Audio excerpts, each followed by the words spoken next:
I made a joke about Utah about 1857 being the worst period and place to live in American history while I was discussing American Primeval on Netflix last month. Taylor Sheridan makes the case that the Montana winter of 1923 is a good competition in Season 2, Episode 2. Except for a few Norwegian skiers, nobody in the whole state is having a nice time this week.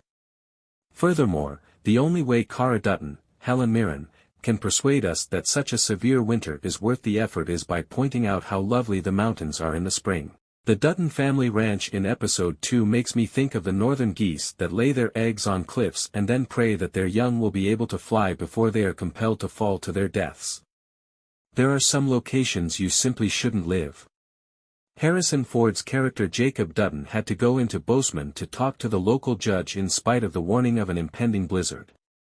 Last season, Zane Davis, Brian Garrity, his primary ranch foreman, was arrested for miscegenation. It's a racist rule that aimed to prevent people from marrying outside of their race, in case you were wondering. Jacob interprets the arrest as yet another assault by the evil Donald Whitfield, played by Timothy Dalton. The rich business magnate aims to discredit Dutton's backers. In order to get the judge to release Zane, his wife, and their kids, Jacob and the local sheriff used blackmail. In addition to being married to a Native American lady, the judge is intoxicated when they enter during the Prohibition era. Whatever the legislation may stand for, it is hypocritical in Taylor Sheridan's writings. No matter what anyone tells them, people will usually figure out how to do anything they want. Cara must be a beast with a shotgun in order to defend their house, which is why those polar geese would prefer to nest peacefully and figure it out later. As Spencer Dutton, Brandon Sklenar, battles nature to survive and eventually docks in Galveston, Texas, where the Italians appear to have a firm grip on the bootlegging industry, Jacob and Cara wait to strengthen their defenses.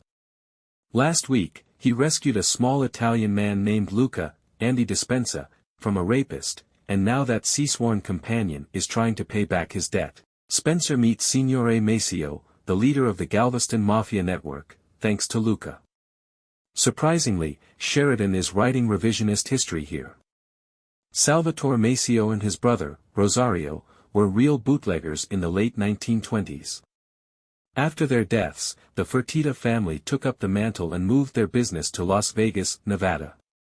The Tropicana, the Stardust, the Sahara, and Palace Station were all founded there with their assistants. Frank Rosenthal then takes over the enterprise, which is the inspiration for Martin Scorsese's Casino, starring Robert De Niro, but this is a bit too much Italian mafia history for a single episode summary. In any case, Spencer tries pizza for the first time in his life because these men are Italian. It is, of course, damn good.